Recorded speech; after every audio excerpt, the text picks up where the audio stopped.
Bonsoir, chers amis. Bienvenue à cette présentation consacrée à Khadija Begum, épouse bien-aimée du Bab et figure centrale de l'histoire de la foi babi. Aujourd'hui, nous allons explorer la vie riche et bouleversante de cette femme exceptionnelle. Bien plus qu'une épouse, elle était un modèle de foi profonde, de patience inébranlable et de sacrifice. Au cours de cette présentation, nous aborderons plusieurs aspects clés de son parcours. Son enfance à Shiraz, ses rêves et signes avant-coureurs annonçant son rôle unique, les instants heureux mais brefs de son mariage, sa souffrance après la perte de son fils Ahmad et surtout sa fidélité totale à la mission spirituelle du Bab. Nous verrons aussi les grandes épreuves qu'elle a traversées avec son époux, son courage à demeurer ferme dans la foi. Et enfin, nous évoquerons son héritage spirituel durable, sa dévotion jusqu'à son ascension. Cette introduction pose un cadre pour mieux comprendre et admirer cette noble âme, incarnant fidélité à une cause divine et grandeur du courage féminin. Avant d'entrer dans ces premières années, je vous invite à écouter la tablette de la Visitation, révélée par Baha'u'llah en son honneur, qui est déclinée en deux parties.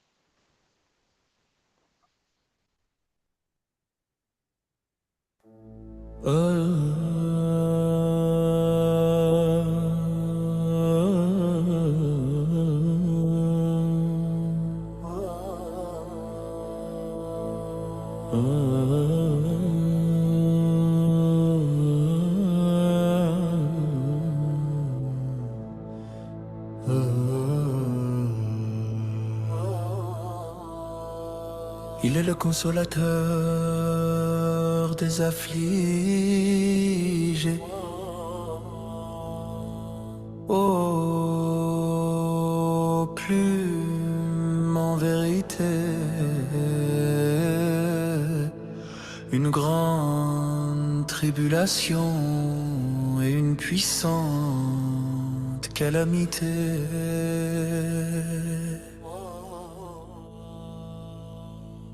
se sont abattus sur toi, qui ont fait verser des larmes amères aux habitants du paradis exalté et aux habitants de la cour céleste, et ont fait monter leur chagrin jusqu'à l'ourlet de la robe du tout miséricordieux. Béni soit celui qui a cherché à la servir pendant sa vie et qui a visité son lieu de repos après son décès, alors qu'elle cherchait à monter vers sa demeure éternelle près de son Seigneur resplendissant. La gloire qui se manifeste à l'horizon de ma splendeur lumineuse et la lumière qui apparaît et rayonne du ciel de mon nom glorieux repose sur toi, aux feuilles et fruits splendides de l'arbre de l'hôte au-delà duquel il n'y a pas de passage. Tu es la compagne de celui dont la manifestation a fait rayonner de joie le royaume de l'éternité et le domaine de la création. Nous attestons que tu es la première feuille qui a été ravivée en buvant la coupe de la réunion et le dernier fruit qui a rendu son âme à cause de ta séparation. Tu es celle dont l'essence a été consumée, dont le cœur a été enflammé et dont tout l'être a été embrasé par ton éloignement de la présence de celui que Dieu a fait, le lieu où se lèvent ses signes, l'aurore de ses témoignages, la manifestation de ses noms, la source de ses ordonnances et le siège de son trône.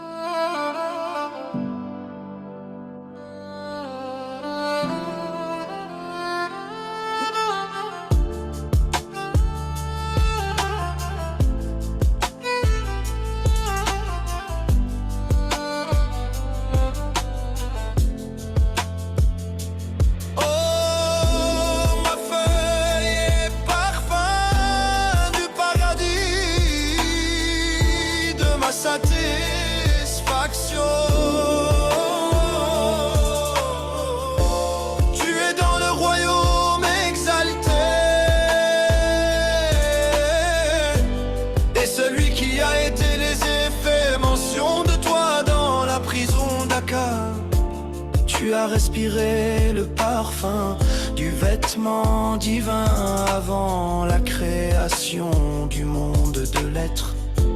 Tu as contemplé son visage, atteint son union et bu le vin doux de sa proximité, de la main de son don.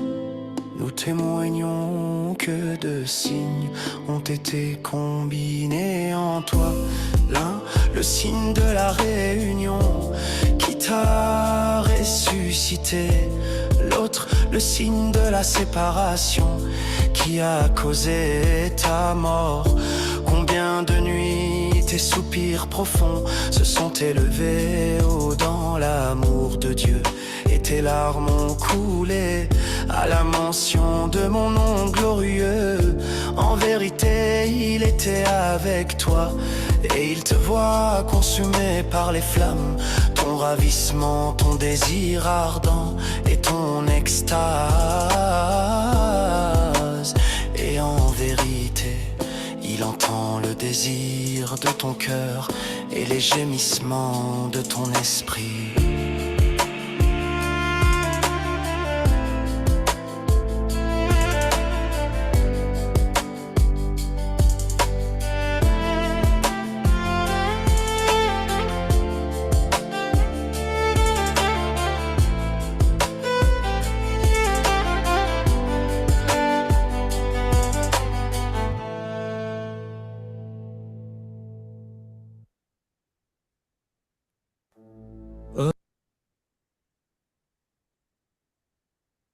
Khadija Begum est née en 1822 à Shiraz sous le nom de Khadija Sultan-i Shiraz.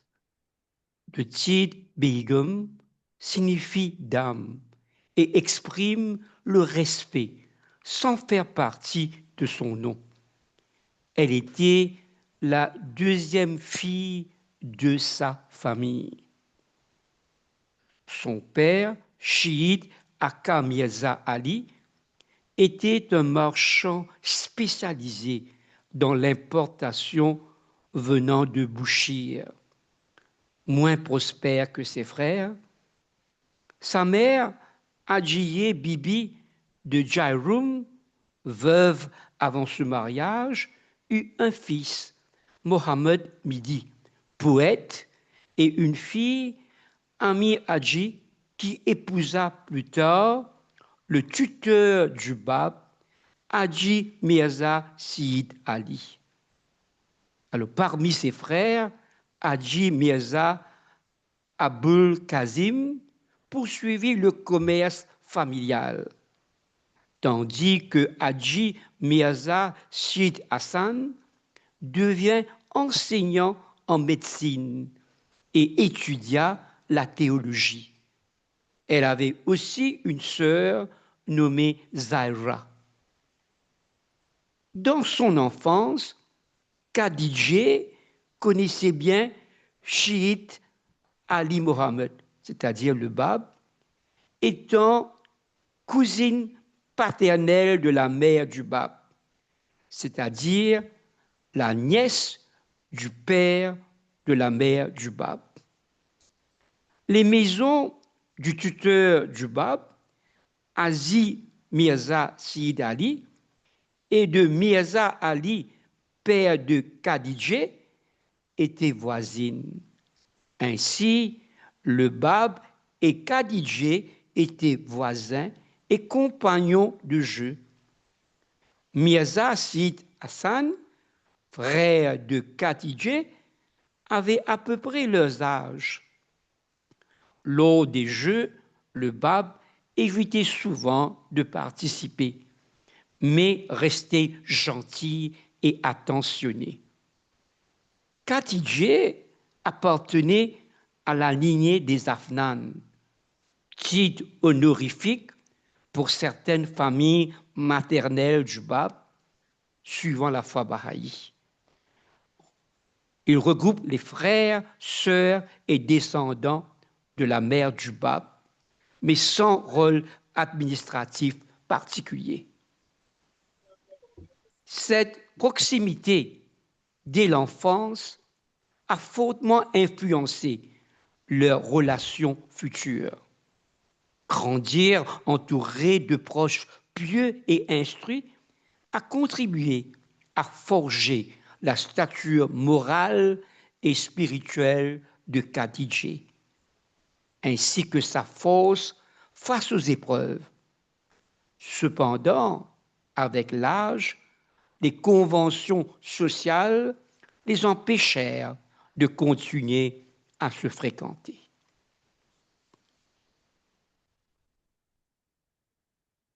Entrons dans une étape marquante de la vie de Khadijah Begum à travers ses rêves prophétiques révélant sa destinée spirituelle exceptionnelle. À plusieurs reprises, Khadijah fit des rêves puissants, témoignant du lien profond et du rôle unique qui lui était réservé. Des années plus tard, lorsque Chiite Ali Mohammed le Bab partit à Bouchir, Khadijah rêva de son jeune cousin dans une plaine fleurie.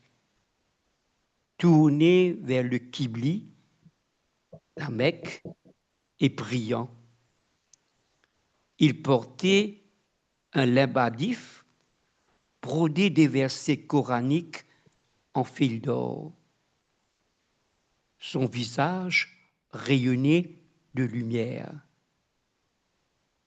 Elle confia ce rêve à sa mère, ainsi qu'à la mère et grand-mère du Bab, qui affirmèrent que c'était la dévotion à la prière de Chiite Ali Mohammed qui lui valait cette vision.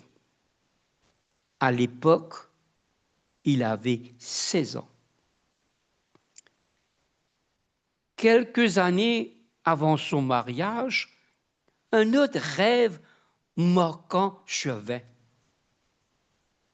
Lorsque le Bab revint des villes saintes d'Irak, Khadijah vit Fatimi, fille du prophète Mohammed, venait demander sa main en mariage pour l'imam Hussein. Cette image, riche en symboles, établissait un lien sacré entre Khadijah et une mission spirituelle élevée, reconnue par la pureté et la lignée de Fatimi. Sa mère salua cette bonne fortune promise. Peu après, cette promesse se confirma solennellement lorsque la mère du Bab et sa propre mère visitèrent la famille de Khadijah. Khadijah se souvenait. Lorsque ma grand-mère venait, tous se pressaient pour la saluer, attendaient sa permission pour entrer. Seule ma mère et la mère du Bab s'asseyaient d'abord à ses côtés. En sa présence, le silence régnait jusqu'à qu'elle parle. Khadijah poursuivait.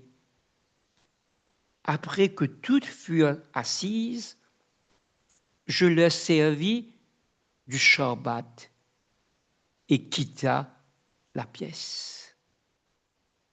Puis mes sœurs mariées à Haji Mirza Zainul Abidin et Haji Mirza Sid Ali entrèrent.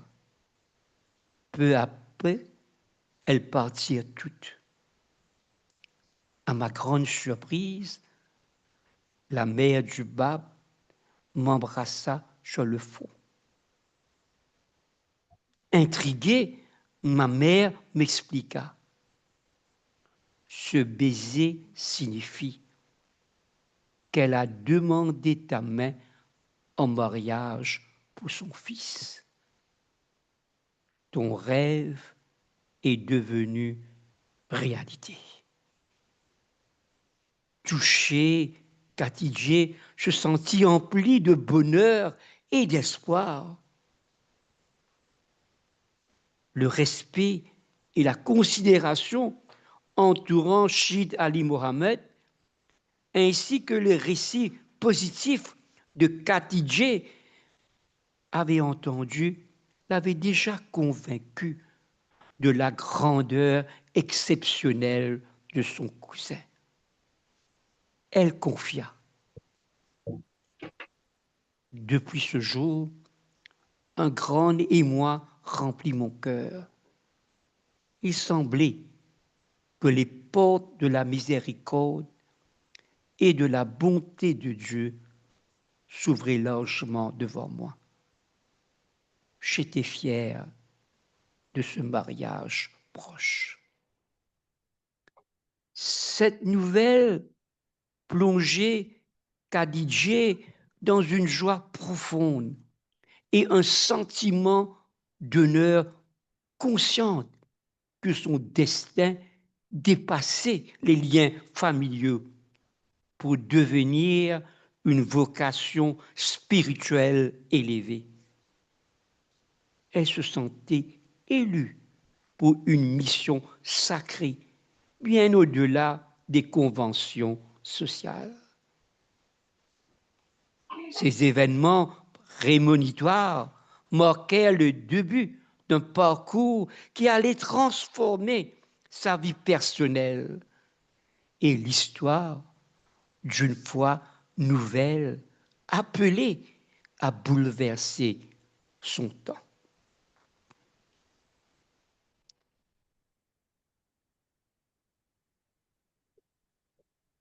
Quelques 2 mois s'écoulèrent avant que le mariage puisse être arrangé. Les festivités eurent lieu en août 1842 dans la maison de Mirza Ali, le père de Khadijah, ainsi que dans celle de l'oncle de Shahid Ali Mohammed. Cheikh Abou Tourab, l'imam Djoumi de Shiraz, présida la cérémonie et lut l'oraison habituelle. Comme il était d'usage qu'un parent du marié donne son consentement, son oncle, Hadji Mirza Shid Ali, accepta la demande. Plus tard, la promise et le promis furent unis par les liens du mariage dans la maison de Shid Ali Mohammed lui-même. Les fêtes furent marquées par une grande affection et un profond respect mutuel entre les deux familles. Khadija se rappelait, je cite, sa gentillesse envers moi, son attention pour moi était indescriptible. Lui et sa mère, tout autant, me couvraient de bonté et de considération. Le foyer conjugal était modeste. Leur demeure accueillait le jeune couple. La mère du Bab ainsi que 2 serviteurs fidèles, une femme nommée Fidi et un homme appelé Moubarak. Cette maisonnée simple fut le théâtre des débuts d'une mission spirituelle d'envergure mondiale, mais aussi un lieu de tendresse où Khadija ressentait une profonde gratitude. Se remémorant ces jours sereins, d'avant les chagrins et les souffrances, Khadija disait « Aucun mot ne saurait jamais rendre le merveilleux sentiment que j'avais de ma bonne fortune. » Mais peu après son mariage, elle fit un rêve troublant, un lion effrayant se tenait dans la cour de leur maison et elle avait passé ses bras autour de son cou. La bête la traîna 2 fois autour du périmètre complet de la cour, puis 1 fois autour de la moitié. Elle se réveilla, alarmée et tremblante, et raconta son rêve à son époux, le Bab. Le commentaire du Bab fut « Tu t'es réveillé trop tôt. Ton rêve signifie que notre vie commune ne durera pas plus que 2 ans et demi. » Khadija fut profondément bouleversée, mais l'affection de son mari et ses paroles réconfortantes la consolèrent et la préparèrent à accepter toute adversité sur le chemin de Dieu. Pendant ces années de mariage, racontait Khadija, mon époux n'avait pas d'activité définie. Il passait la majeure partie de son temps dans la pièce la plus haute de la maison à faire ses dévotions. Parfois, il se rendait le matin à la maison de commerce de son oncle dans le Saré Ingumrik. L'après-midi, il faisait parfois une promenade dans les champs hors de la ville et rentrait au coucher du soleil. Il avait l'habitude de rédiger ses écrits spirituels ou ses méditations au début de la soirée, après avoir accompli les prières obligatoires de cette période. Cette période heureuse, quoique brève, fut marquée par une union non seulement conjugale, mais aussi spirituelle, où l'amour, le respect, la prière et le soutien mutuel formaient le socle inébranlable de leur vie commune face aux défis croissants.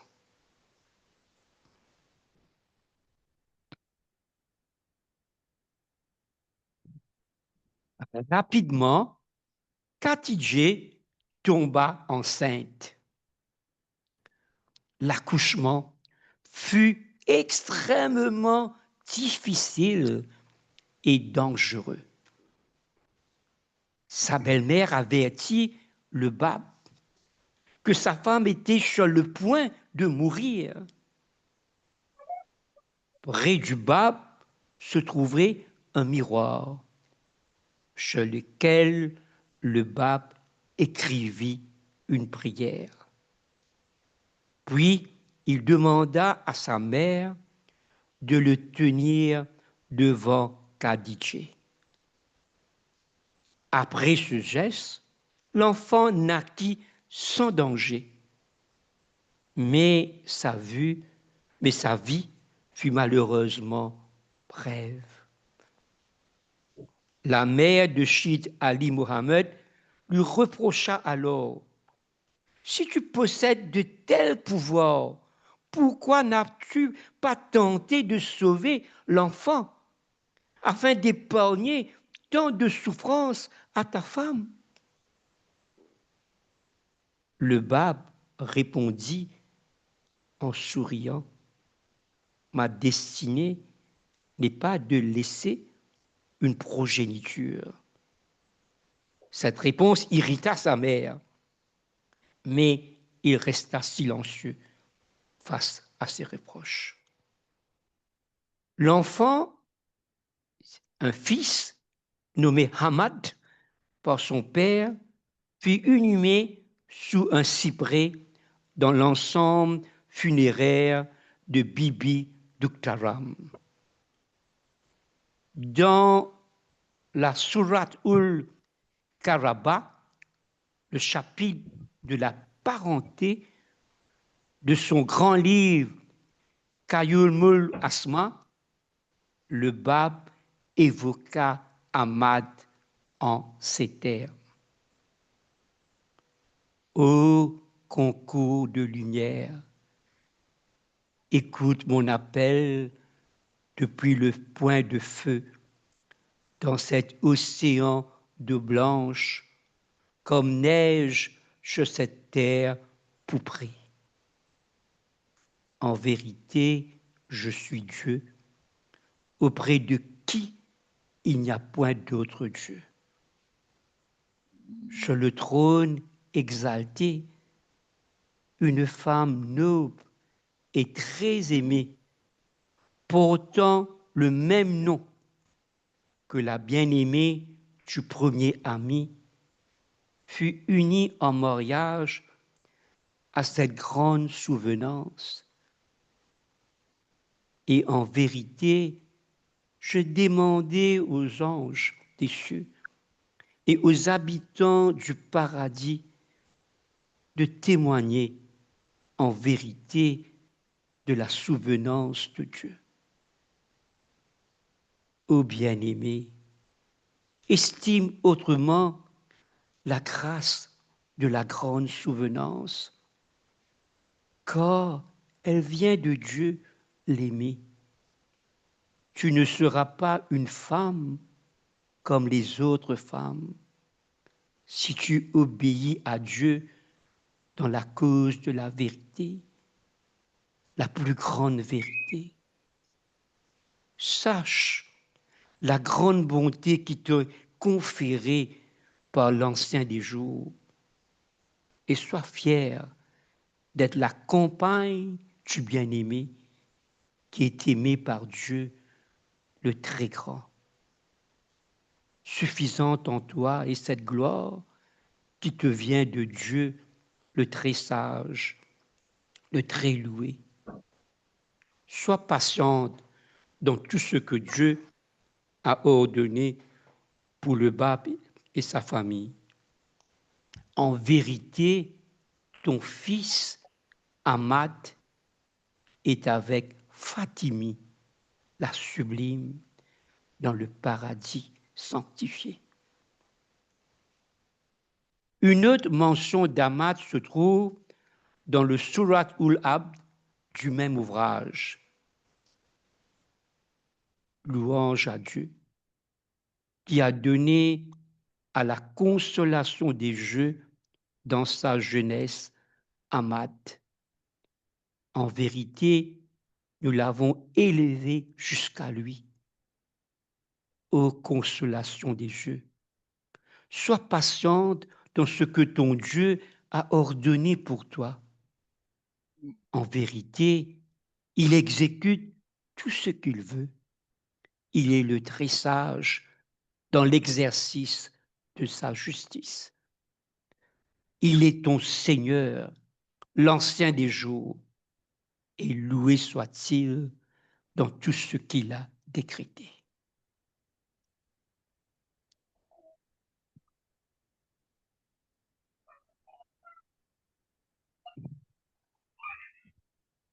La transformation spirituelle du Bab s'est révélée une nuit mémorable, telle que racontée par Khadijah, son épouse. Je cite, « Un matin, en fin d'après-midi, il rentra plus tôt que d'habitude. Il annonça avoir une tâche particulière et demanda que le dîner soit servi plus tôt.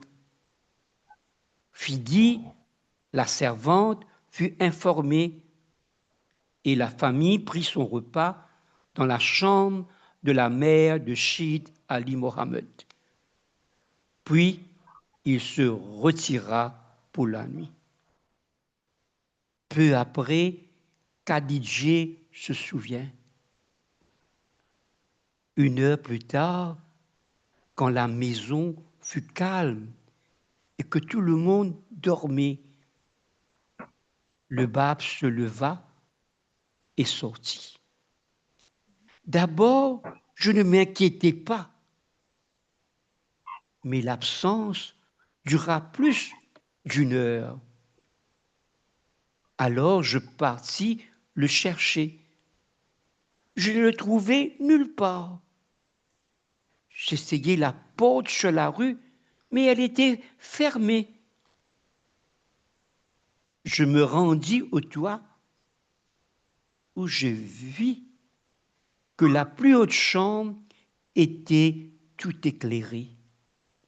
C'était inhabituel, car il ne fréquentait cette pièce que rarement et toujours prévenu en cas d'invité.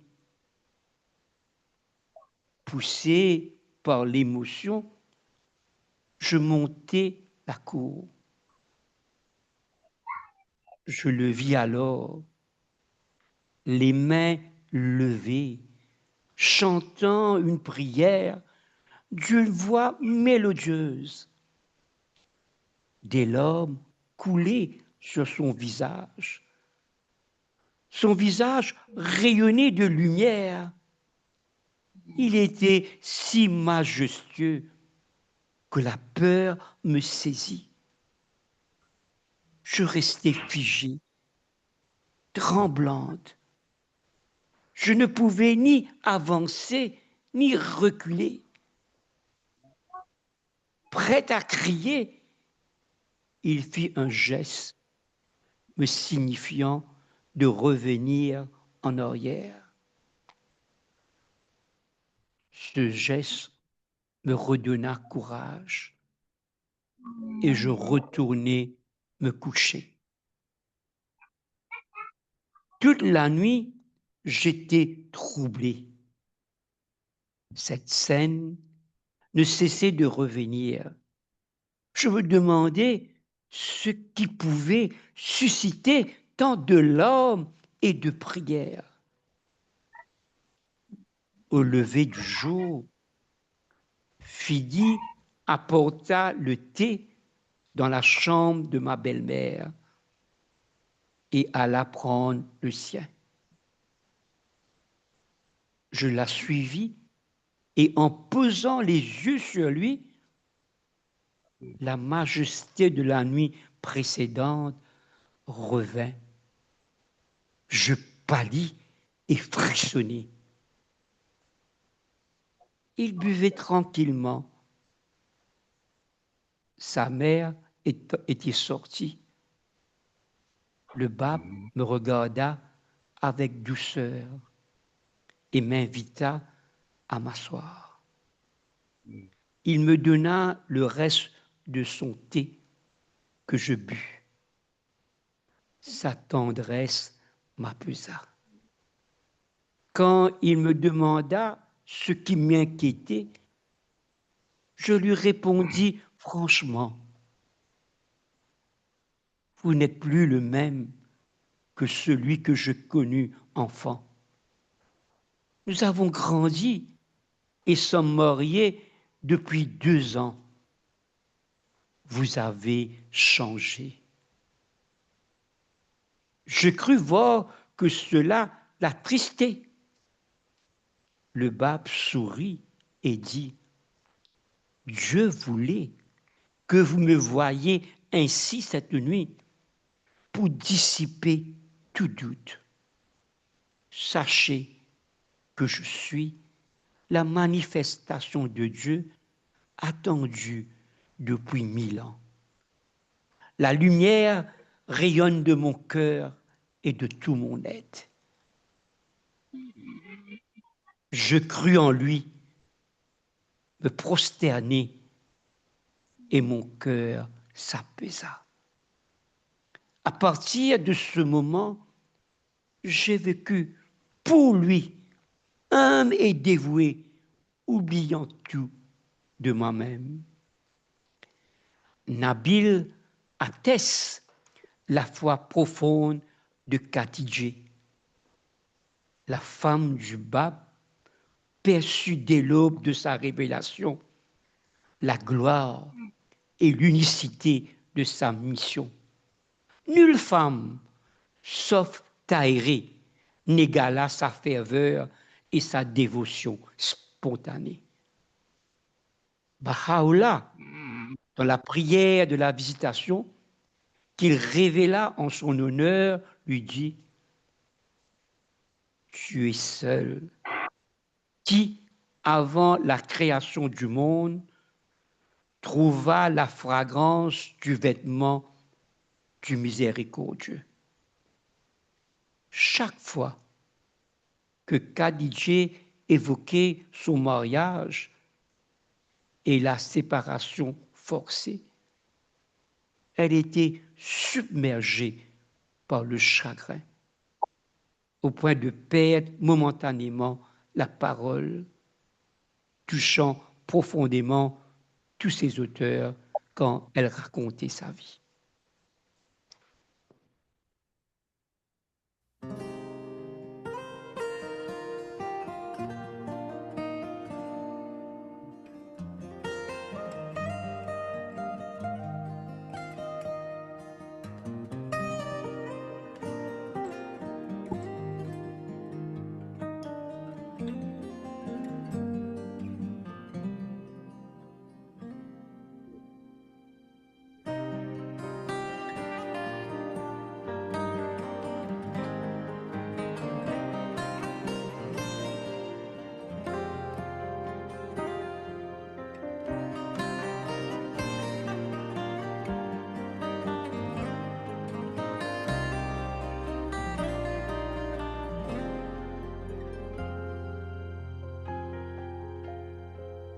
My beloved returned early that day. It was unusual to see him that hour. In a soft voice he bade me early to dine. In his tone an urgency called.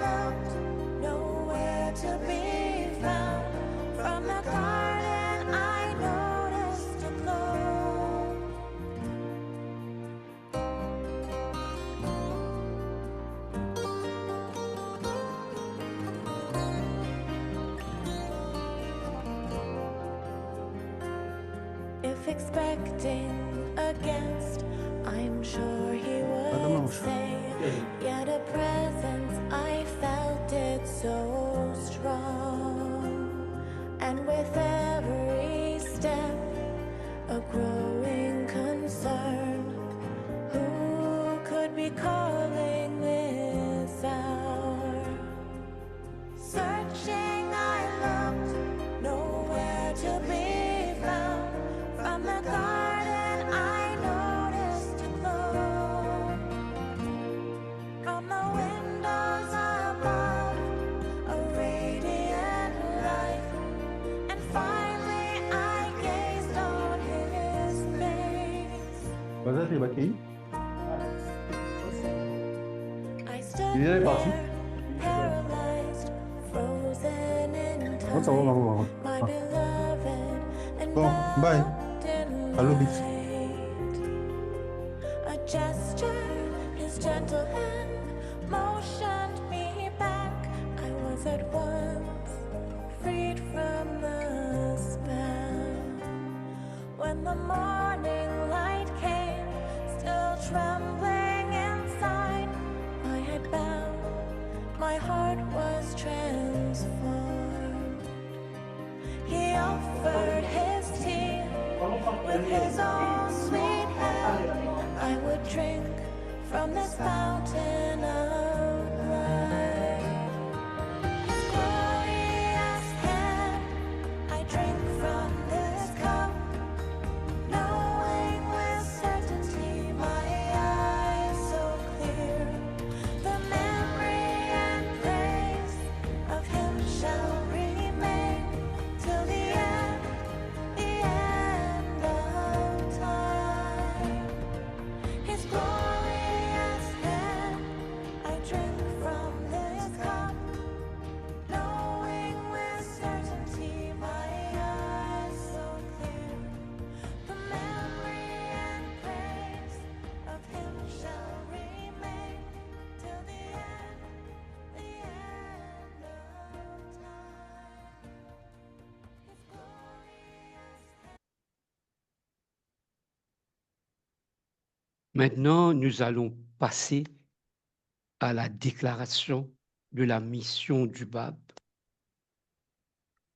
En mai 1844, un événement décisif marqua le début de la révélation Babi. La rencontre historique entre le Bab et Moula Hussein, le premier croyant. Cette nuit exceptionnelle fut empreinte d'une profonde solennité et d'une intensité spirituelle remarquable. Alors que la famille et les serviteurs dormaient, le Bab demanda que le dîner soit servi plus tôt, conscient qu'une mission extraordinaire l'attendait.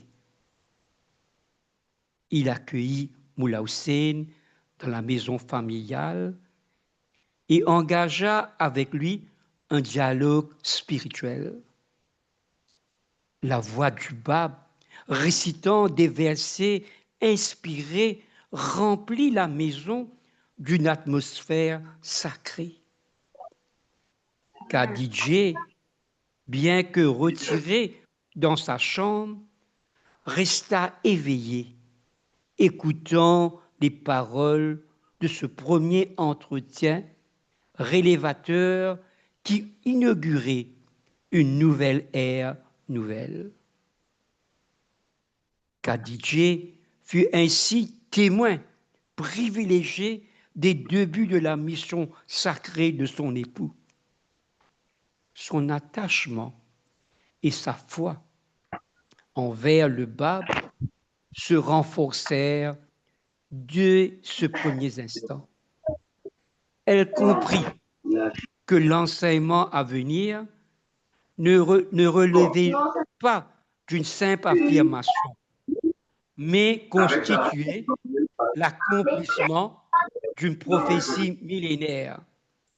Sa confiance en la mission de son mari devient entière témoignant d'un engagement profond et total envers la nouvelle Fabaï. Je vous en supplie de vous déranger, s'il vous plaît. Mettre vos micros en mode de sourdine, vous dérangez la présentation. OK, voilà.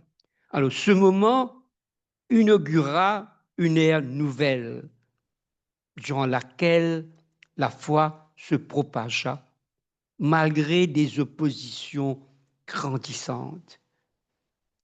La déclaration de mission du pape ne fut pas seulement une révélation personnelle, mais un appel universel destiné à transformer radicalement la conscience religieuse en Perse et au-delà.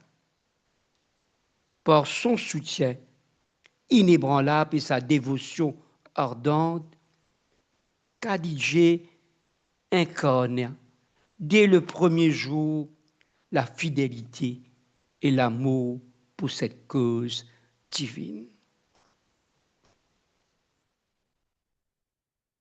Maintenant, nous allons voir les points principaux de la lettre que le pape écrivit à Khadijah. Cette lettre écrite par le pape à son épouse en juin 1845 et septembre 1846 suit son pèlerinage, suit son retour de pèlerinage à Shiraz. Cette période fut agitée. Sa proclamation religieuse avait précédé son arrivée, suscitant l'hostilité des dignitaires religieux, des autorités et des habitants réclamant sa mort. Voyons d'abord les circonstances de la lettre.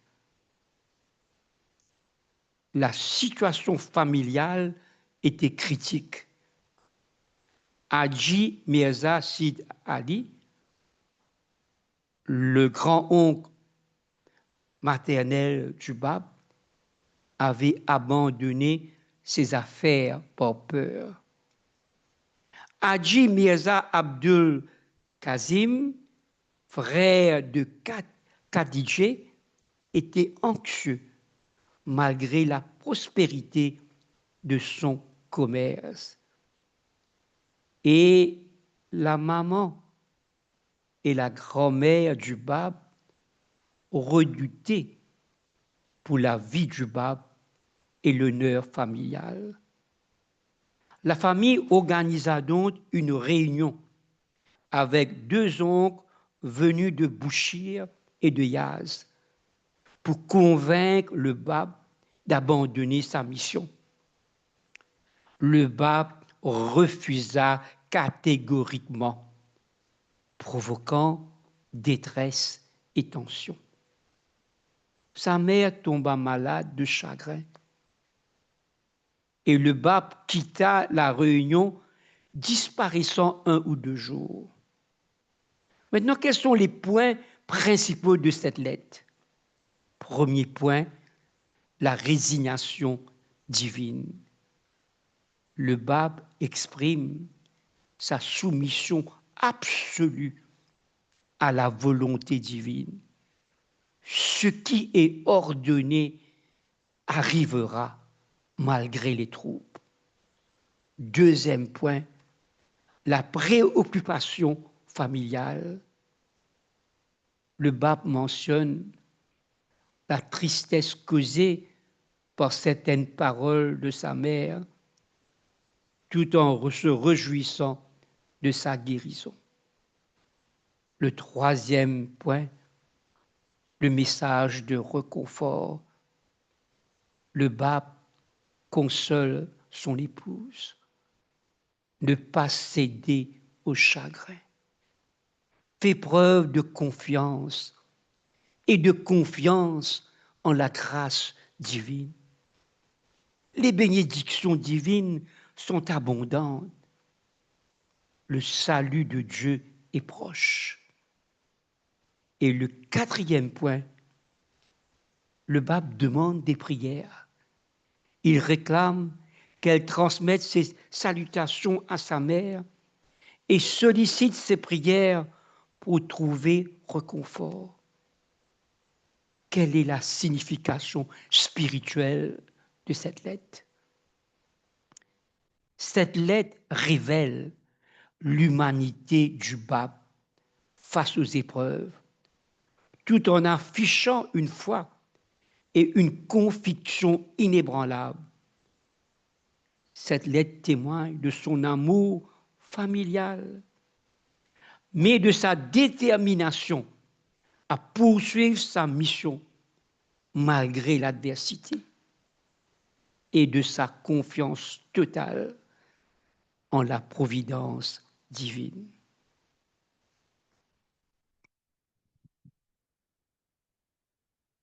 Le retour du pape de son pèlerinage à la Mecque et Médine déclencha une tempête bouleversant leur vie. Des violentes persécutions frappèrent leur foyer, culminant tragiquement avec le martyre du pape. Khadijé vécut silencieusement ces épreuves, chaque jour chargé de crainte, chaque nuit d'angoisse. Un jour d'été, pendant le ramadan, alors qu'il dormait sur le toit et que sa belle-mère était dans la cour, des Faraches, les soldats du gouverneur, pénétrèrent dans la maison par le toit d'un voisin. Écoutons le récit de Khadijé. Cette aide bénie se leva et me dit d'aller à l'étage inférieur. Malgré le danger, le pape veillait à sa sécurité. Les intrus s'emparèrent de tous les livres écrits. Vous devez venir avec nous à la maison d'Abdulhamid Khan, ordonnèrent-ils. Depuis l'étage inférieur, Khadijé entendit le pape demander: pourquoi vous êtes-vous introduit de force dans notre maison en pleine nuit? Ils répondirent: on nous a rapporté que des gens se sont rassemblés ici. Voyant qu'aucun rassemblement n'avait lieu, le pape demanda: ne voulez-vous pas partir en paix? Mais ils l'emmenèrent malgré tout. Dieu sait ce que sa mère et moi avons souffert cette nuit-là. Nous étions reconnaissantes que sa grand-mère, une femme âgée, ne fût pas là.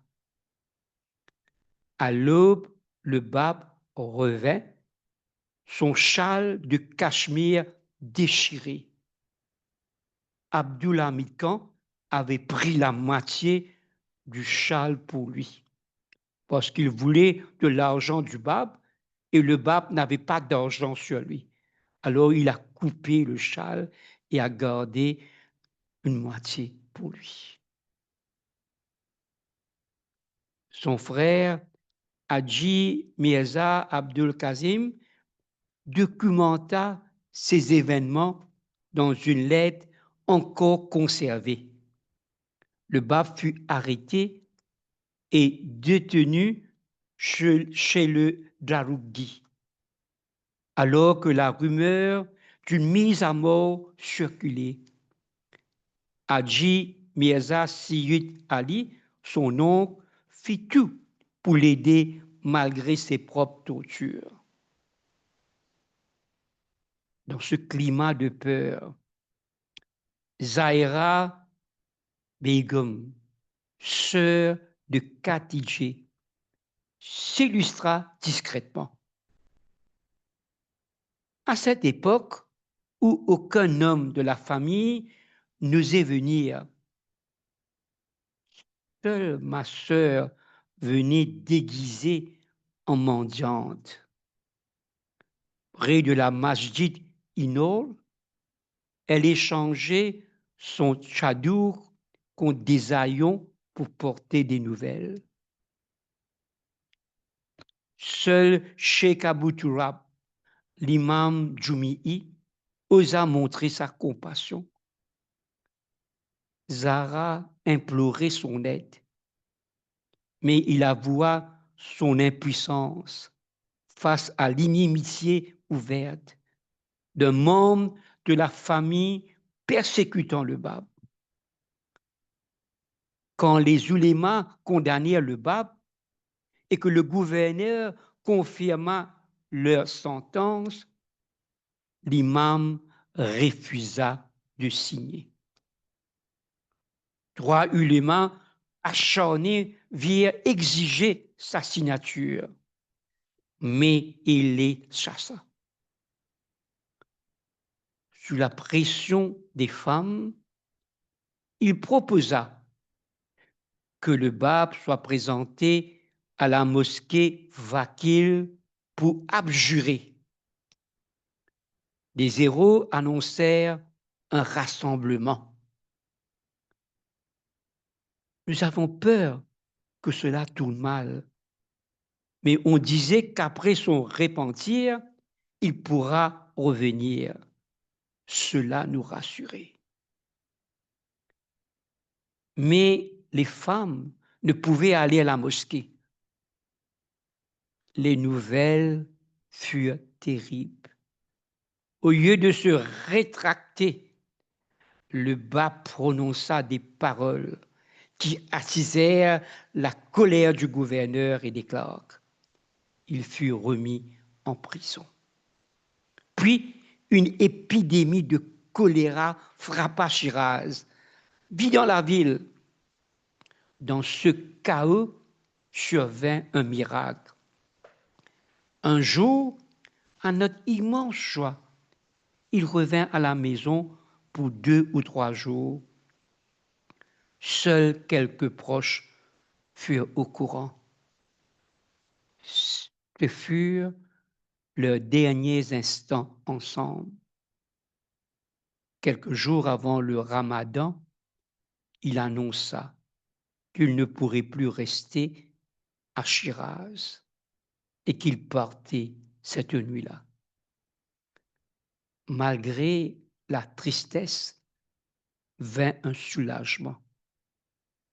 Nous savions combien il avait souffert et étions heureux qu'il trouve enfin un lieu sûr.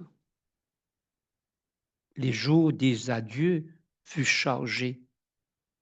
Il visita son oncle et la sœur de Khadijah, puis rentra au coucher du soleil. 2 heures plus tard, dans l'obscurité, il quitta la maison pour la dernière fois, seul, accompagné d'un croyant fidèle sur la route d'Isfahan. Cette période montre la grandeur d'âme de Khadijah et sa famille, qui, face aux persécutions, firent preuve d'un courage et d'une foi exemplaire. Leur amour familial brilla comme un phare montrant que l'esprit humain peut triompher des épreuves les plus dures.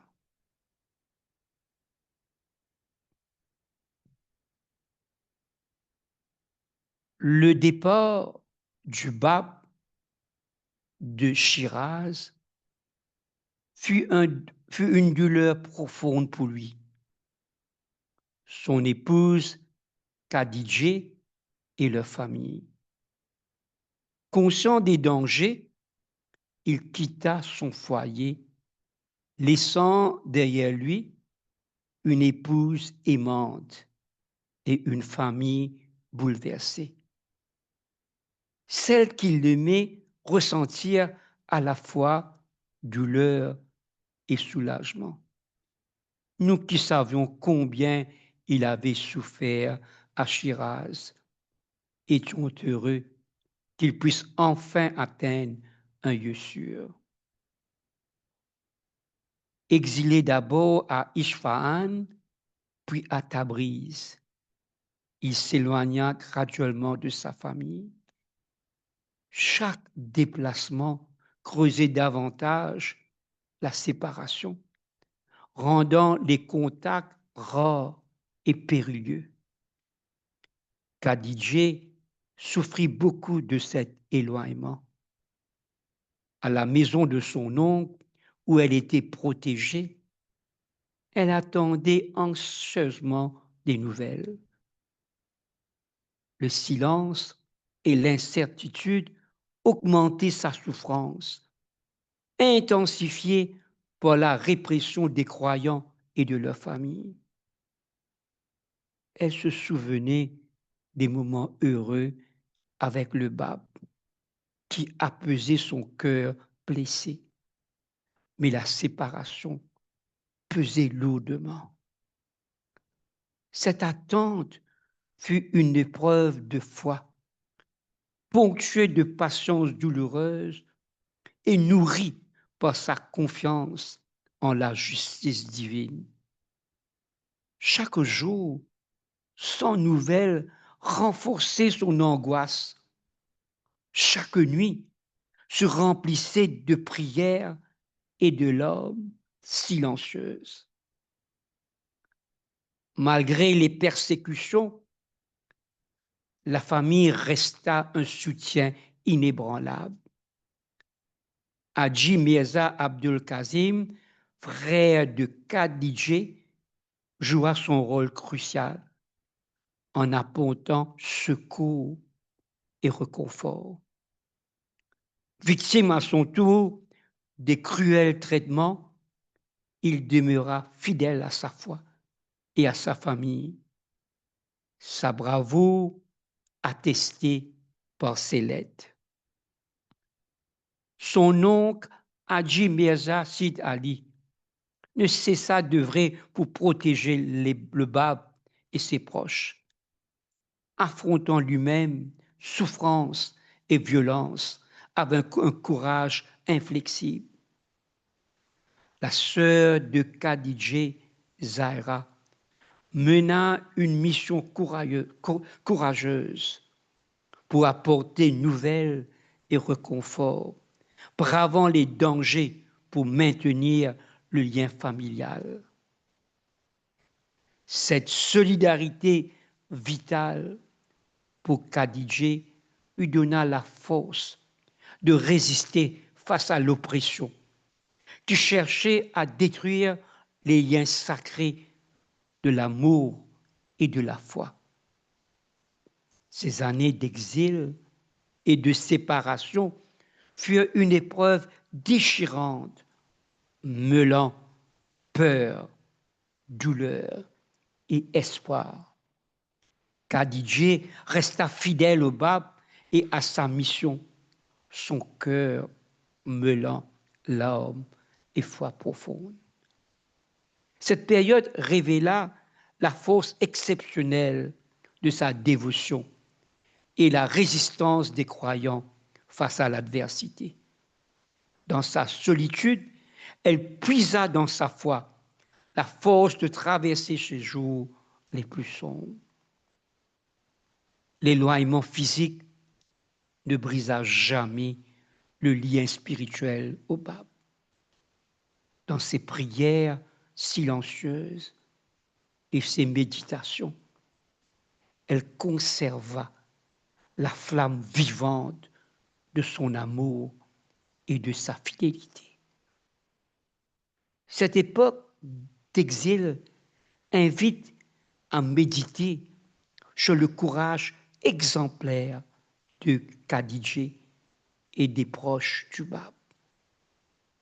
Leurs exemples illustrent l'épreuve spirituelle de la séparation sur le chemin de la cause divine, mais aussi la force transcendante que l'âme puise dans la foi.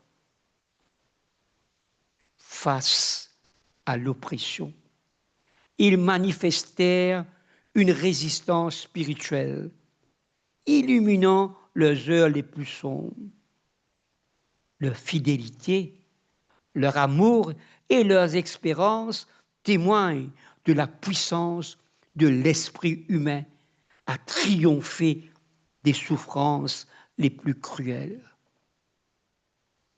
Khadijah nous enseigne que l'amour véritable transcende la distance, que la foi sincère survit aux tempêtes et que la lumière divine brille même dans la nuit la plus sombre.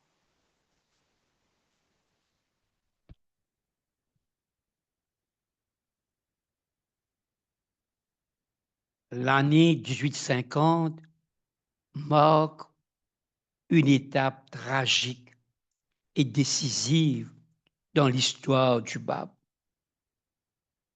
Son martyre à Tabriz. Après des années d'exil et d'épreuves, le Bab fut exécuté par un peloton d'exécution, un acte brutal scellant le sacrifice ultime de cette manifestation divine.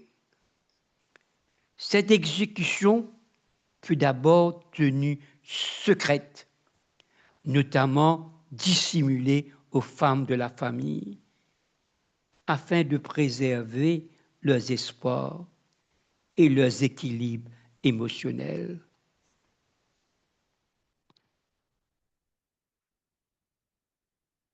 Le chagrin de Khadijah fut immense. Cette perte brusque mit fin aux 2 courtes années de bonheur conjugal, marquées par la sainteté et la dévotion. Malgré la profondeur de sa douleur, elle vécut cet événement comme une continuité des persécutions déjà subies. La disparition de son époux alourdissant le fardeau de sa solitude et de son sacrifice. Son cœur resta brisé, mais sa foi demeura intacte. Elle incarna la force de la persévérance et une résilience exemplaire face au tumulte, témoignant d'une fidélité inébranlable à la cause divine, même en l'absence physique du Bab. Déterminée à honorer la mémoire et la mission de son bien-aimé, Khadijah poursuivit sa vie engagée avec une constance sans faille, puisant dans sa foi la force de surmonter les peines les plus lourdes. Elle devint un symbole de loyauté et de ferveur dans les heures sombres. Son exemple reste une source d'inspiration par sa patience et sa fidélité absolue à la cause, illustrant la victoire de l'amour spirituel sur les pertes matérielles. Ce courage spirituel lui valut l'estime unanime des croyants qui voyaient en elle une héroïne incomparable, une femme dont la dévotion égalait celle des grandes figures féminines de son temps. Après le martyre du Bab, en 1850, Khadijah traversa une période difficile, marquée par l'isolement et son départ de Shiraz vers la ville sainte de Karbila en Irak.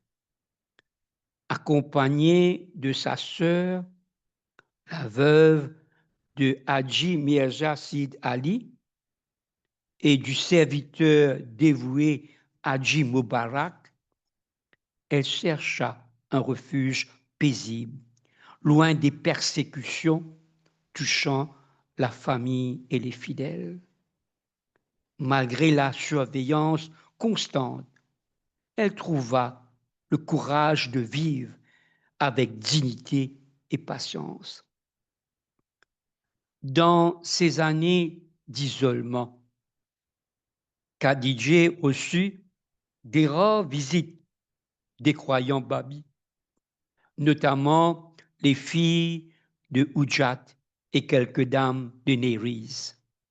Ces rencontres, bien que peu fréquentes, furent pour elle un grand réconfort spirituel et maintenir le lien avec une communauté dispersée. Ces échanges humains apaisaient sa solitude et rappelaient la continuité de la cause après la disparition du Bab. Le martyre de Hadji Mirza Saïd Ali à Téhéran et celui du Bab à Tabriz furent cachés aux femmes. Après ces tragédies, Hadji Mirza Abdul Kazim, frère de Khadija, avait quitté Shiraz avec Mirza Javed, fils de Hadji Mirza Saïd Ali, pour un pèlerinage à la Mecque. Mirza Javad, marié à sa cousine, Khadija tomba malade sur le chemin de retour et le neveu mourut à Jeddah où il fut enterré. Seul Hadji Mirza Abdul Kazim visita les saints sanctuaires d'Irak avant de revenir chez lui.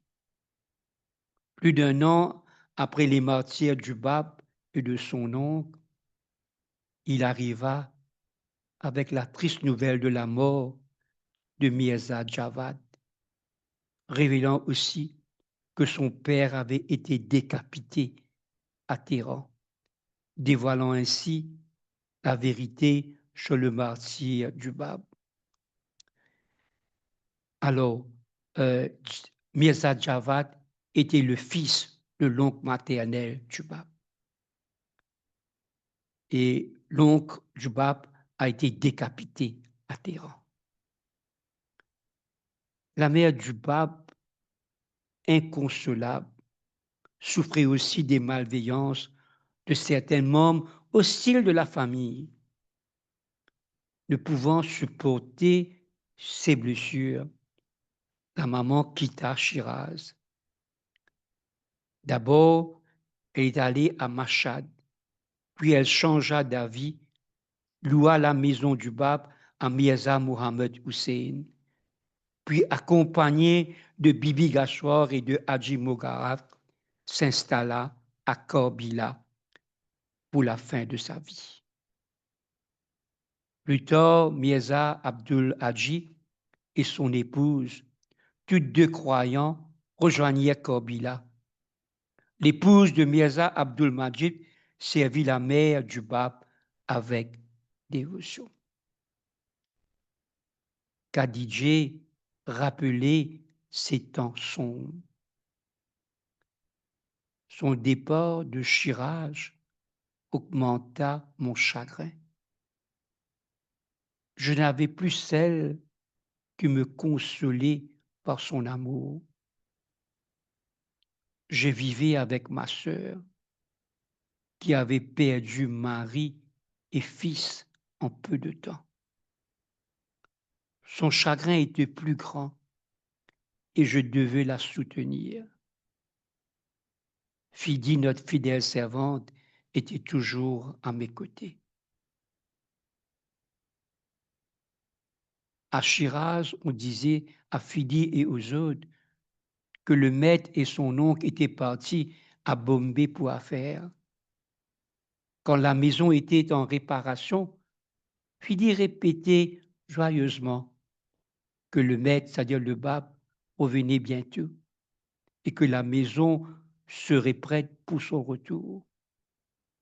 Cette joie fidèle était à la fois belle et douloureuse à voir. Tous étaient profondément touchés.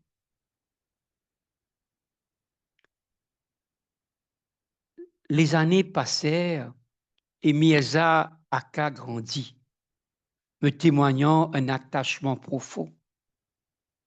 La beauté bénie, Baha'u'llah, était alors à Bagdad. Mirza Aka lui écrit en mon nom et j'eus l'honneur de recevoir une réponse.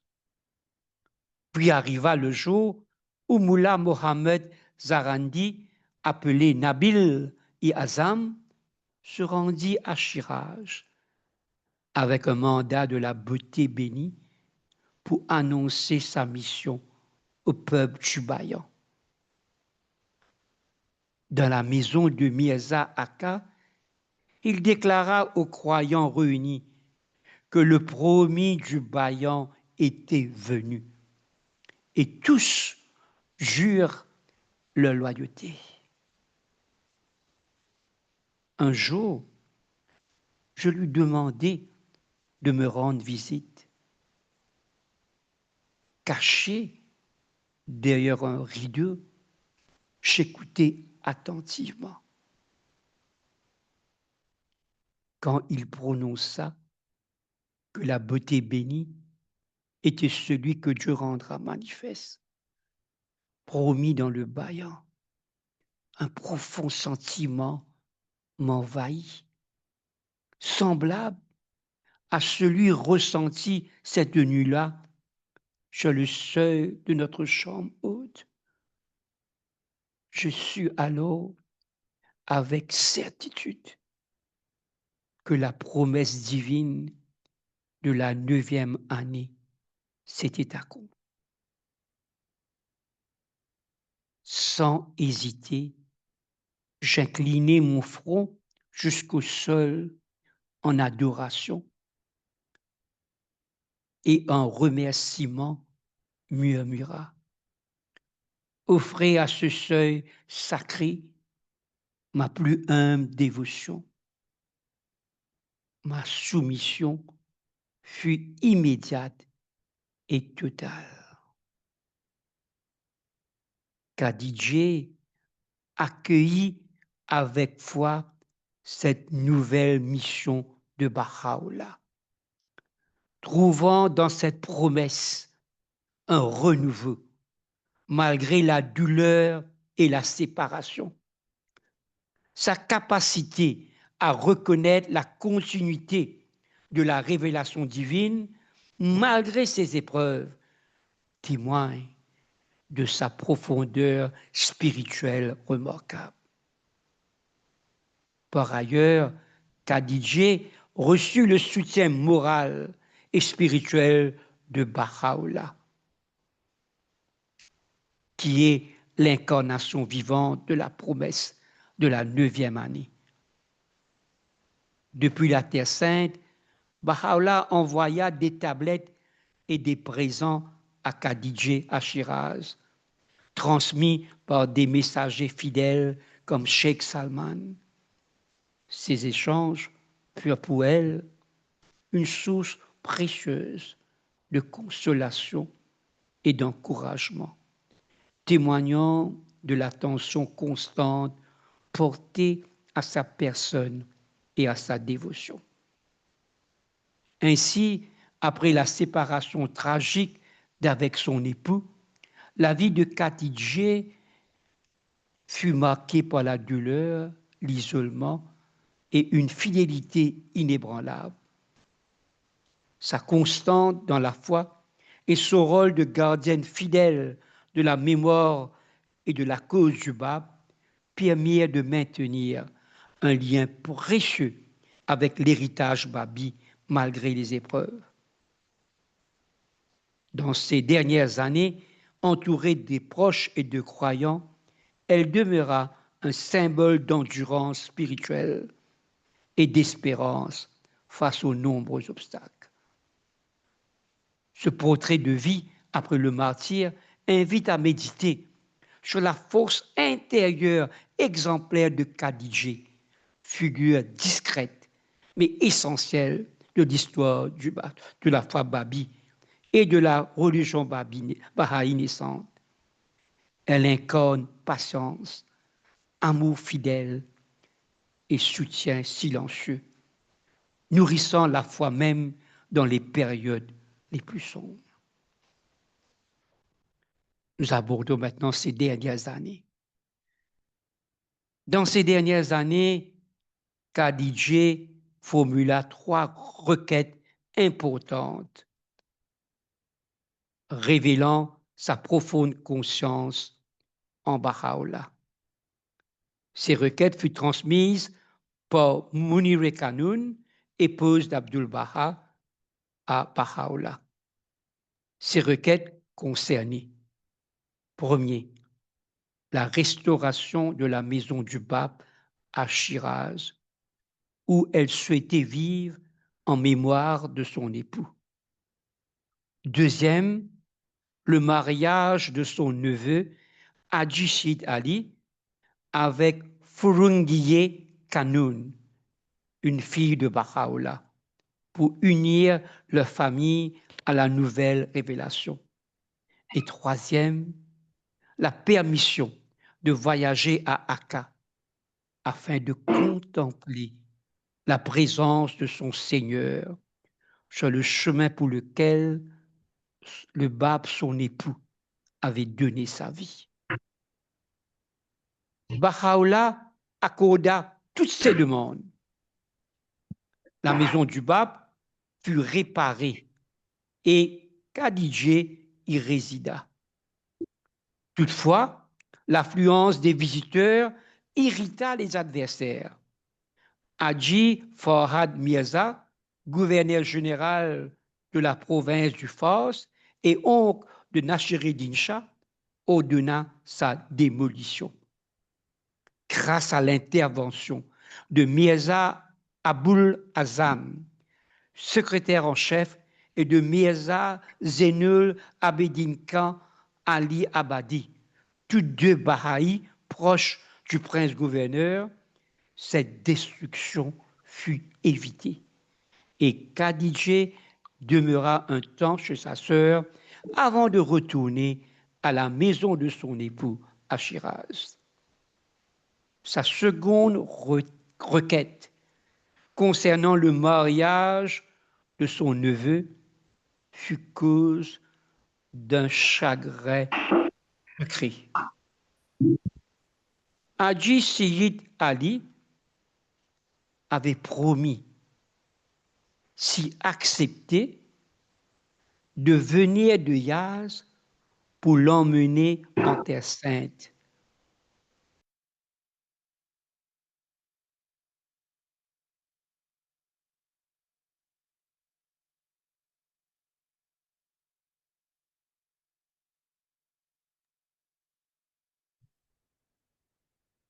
Alors, sa seconde requête concernant le mariage de son neveu fut cause d'un chagrin secret. Haji Sid Ali avait promis, si accepté, de venir de Yazd pour l'emmener en Terre Sainte afin qu'elle réalise son désir de rencontrer Baha'u'llah.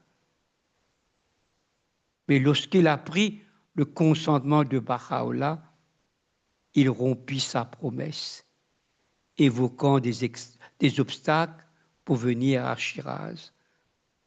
Il partit pour la Terre Sainte par Ishkabad, espérant organiser son voyage. Khadijah comprit alors que son espoir de voyager était perdu. D'autant alors une femme ne pouvait voyager seule et ces occasions étaient rares. Dans ces dernières années, l'impossibilité de voyager en Terre Sainte fut pour Khadijah une source de profonde déception et de chagrin. Cette interdiction, due aux contraintes sociales qui empêchaient les femmes de voyager seules, brisa ses espoirs de retrouver son Seigneur, affectant gravement son moral. Suite à cette douleur, sa santé déclina progressivement, malgré les soins de plusieurs médecins. L'épreuve de la séparation et les difficultés accumulées au fil des ans l'affaiblirent, l'empêchant de retrouver force et vitalité. Dans les derniers mois de sa vie, son état se dégrada rapidement, marquant une ultime étape d'épreuve et de résignation fidèle. Khadijah s'éteignit chez elle à Shiraz le lundi 15 septembre 1882, 3 heures avant le coucher du soleil. 2 heures plus tard, sa fidèle servante Fidi mourut également. Le corps de Khadijah fut porté de nuit au bain public adjacent à la mosquée Masjid-i-Nour pour y être lavée et préparée à l'humiliation. Elle fut enterrée dans le sanctuaire Shah Chirag de Shiraz, dans la section appelée Sadrul Hifaz, tandis que sa servante fut enterrée à proximité dans une chambre nommée Majid el-Zanani, la mosquée des dames. Sa mort marqua la fin d'une vie de dévotion inébranlable, d'épreuves lourdes et d'un engagement total envers la cause du Bab et de Baha'u'llah. Maintenant, voyons, pour compléter, son héritage spirituel. Khadijah est un modèle exemplaire d'obéissance, de foi et de patience dans la cause du Bab et de Baha'u'llah. Dès les débuts de la révélation babi, elle reconnut avec certitude la station unique de son époux et vécut une dévotion totale, affrontant courageusement persécution et souffrance. Sa fidélité à la volonté divine témoigne d'une profonde spiritualité et d'un engagement sincère qui continue d'inspirer. Elle bénéficie d'un grand honneur au sein de la communauté bahaï, comme le souligne Nabil, qui compare son intensité de foi à celle de Tahiré, seule femme de sa génération à la surpasser. Baha'u'llah lui adressa lui-même des prières et des paroles de reconnaissance, louant sa noble patience face aux épreuves. Khadijah figure parmi les femmes saintes et respectées, symbole de la grandeur spirituelle féminine dans la foi bahaï. Son parcours et sa dévotion restent une source durable d'inspiration.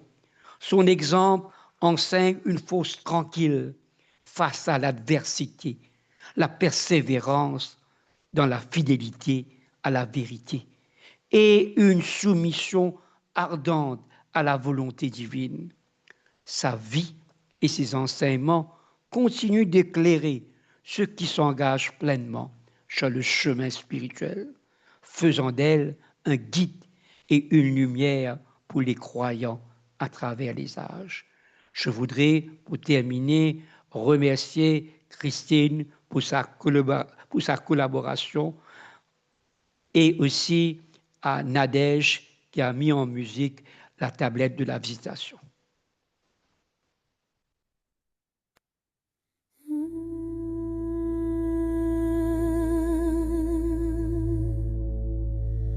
Ô fruit de mon arbre,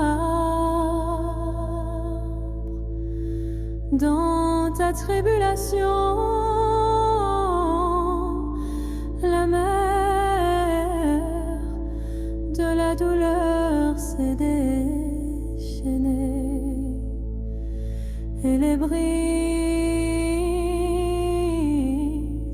du pardon se sont levées.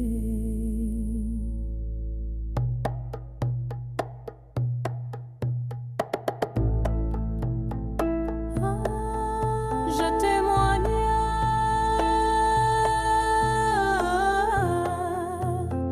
que par faveur envers toi et par grâce à cause de toi, Dieu a pardonné à chaque serviteur ou servante qui s'est élevé la nuit où tu t'es élevé vers l'horizon.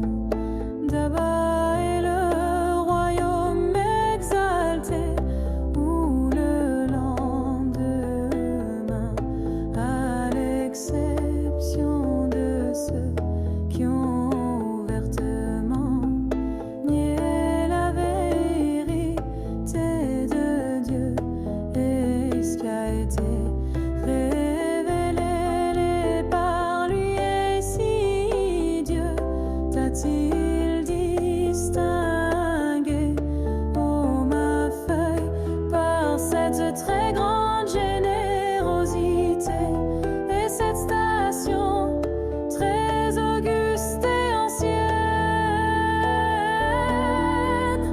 Tu es béni, et bénis sont tes visites, tes proches, ceux qui t'entourent et tous ceux qui ont imploré et imploreront Dieu par ton intermédiaire. Tu es celui dont les afflictions font pleurer la Vierge et attristent les feuilles de l'arbre de la manifestation. Tu es celui qui l'a accepté en entendant l'appel divin prononcé par la bouche du possesseur du royaume des noms, et qui en a été tellement attiré que tu as perdu conscience de toi-même.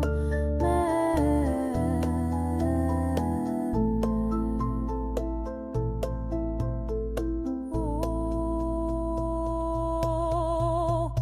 ma feuille, oiseau planant dans le ciel, de mon amour te tournant vers mon visage et chantant mes louanges.